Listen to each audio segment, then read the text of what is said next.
เดินทางมาฮอด EP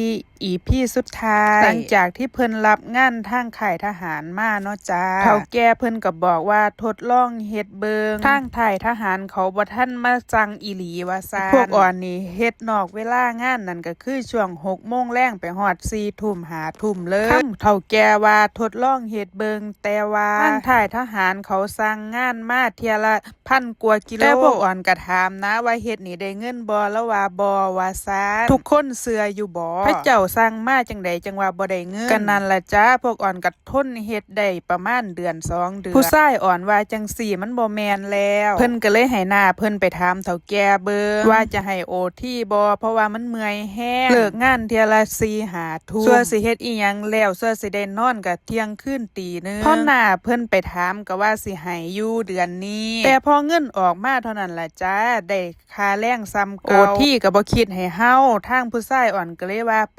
ปหนีแต่พวกอ่อนสิหนีออกมาพวกอ่อนก็บอกเราดีๆนี่ล่ะจ้าว่าบ่อยู่แล้วมันเมื่อยแห้งเฮ็ดบ่ไหวสุดท้ายก็ได้มาอยู่โรงงานนี่ล่ะจ้า